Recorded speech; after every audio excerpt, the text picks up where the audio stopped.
தசகம் 51. அகாசுரனின் வதமும் வனவிருந்தும்.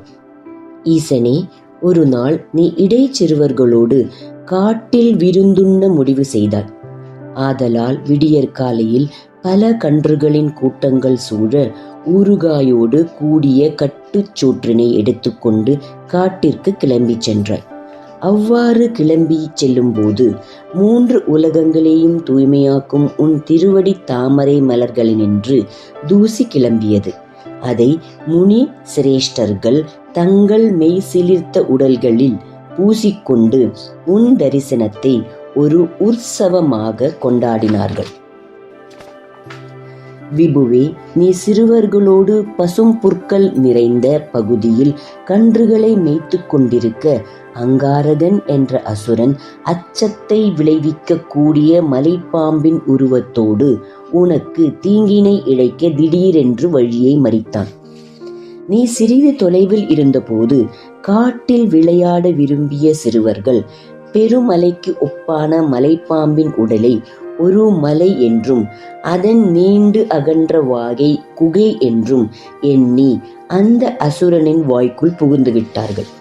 பிரபுவே, இடையர்கள் அறிவு குன்றி மதியீனத்தால் கன்றுகளோடு அந்த மலைப்பாம்பின் வயிற்றினுள் நுழையும் போதே அவர்கள் உடல் வெந்தவர்கள் ஆனார்கள். உன்னை அன்று வேறு ஒருவனையும் அடைக்கலம் புகாத உன் நண்பர்களை காக்க விரைந்து பாம்பின் வாயினுள்ளே புகுந்தார். பாம்பினுடைய கழுத்தின் நடுவில் நீ உன் திருமேனியை பெரிதாக வளர்த்து அதன் மூச்சுக்காற்று வெளிவராதபடி தடுத்துவிட்டாய். அதனால் அந்த மலைப்பாம்பு நிலத்தில் விழுந்து புரண்டு உயிர் நீத்தது. நீ விரைந்து அதன் கழுத்தை பிளந்து இடையர்களையும் கன்றுகளையும் விடுவித்துக் கொண்டு வெளியே வந்தாய்.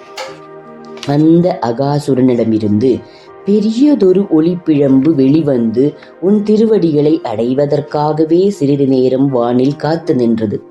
நீ வெளிவந்ததும் அது உன்னிடத்தில் ஒன்றியது. என்னே விந்தை! அப்பொழுது ஆகாயத்தில் தேவர்கள் ஆடிப்பாடினார்கள். பின் வியப்படைந்த பிரம்மன், ஈசன் முதலிய தேவர்களுடன் உன்னை பின்தொடர நீ தோழர்களான கோபபாலர்களுடன் வேறு இடத்திற்கு சென்றாய். அங்கே நடுப்பகலில் போஜன விழாவை நடத்தினார்.